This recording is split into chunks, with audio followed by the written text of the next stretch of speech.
there. You're very badly burnt. You've almost lost a leg, and you lose 2 fingers off your left hand, which is critical, clearly, as a musician.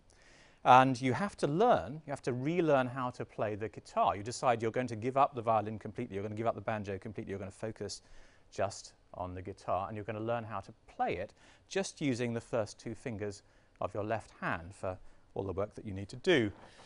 And you are, of course, Django Reinhardt. First story. Second story also involves a guitarist. Some of you will be as familiar with this one as you are with the one of Django Reinhardt. You're 17. You're working in a sheet metal factory. On your very last day, because it's a temporary job, because you really want to start a band, on your very last day, you lose the fingertips from the middle fingers of your right hand. And you're a left-handed guitarist, so again, this is a very important hand for you. You lose those fingers. You have to pursue your ambition to be a great guitarist in a great band without the use of your fingertips. So what you do is you put thimbles on your fingertips and you detune your guitar, so you're playing with much slacker strings, which gives it a much deeper, resonant, bassy note, even though you're the lead guitarist. And your bass guitarist, a gentleman known as Geezer Butler, chooses to do the same thing. So you make the same sound together. And effectively between you, you create the sound that becomes heavy metal. Because you are, of course, this gentleman here, who is? Fantastic, of Black Sabbath.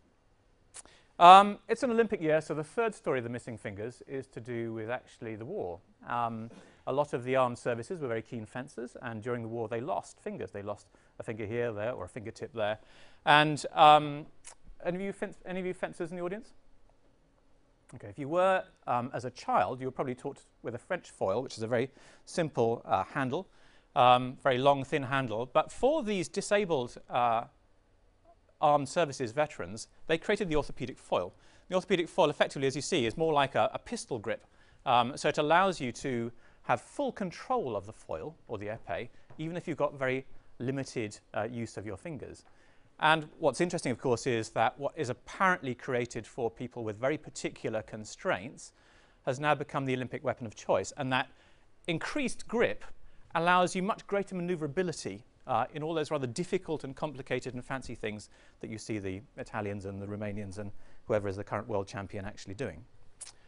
So what I'm interested about these 3 stories is each of them is examples of a very particular constraint and what the people faced with that constraint were forced to do in response to it. In one case, they simply had to be able to learn how to do exactly the same thing with that limitation. In the second case, they created effectively a new genre, a new category that allowed them to do that much better because of their constraint. And in the third case, actually, they created a tool that apparently neutralized the problem, but in fact gave them unexpected benefits that they hadn't anticipated and were therefore the future, effectively, of the category in the business rather than a niche requirement. And I'm interested in these constraints and what they mean for us, because you could argue that certainly for us in the Western world, but arguably for those of us living on the planet more generally, we are in the age of constraint, right? In terms of our, in terms of life, the great thing about abundance and the abundance of technology and all those things that are available to us is actually the amount of time we have to spend on any one thing is very limited, and the amount of energy we have to spend on any one thing, or indeed the amount of energy we have at our disposal, is relatively limited. We are constrained. At work, in terms of budget, if I asked those of you to put up your hands who said, I have more budget than I know what to do with, I imagine it would be quite a small group of you, if any at all. The amount of consumer attention we're getting is very constrained.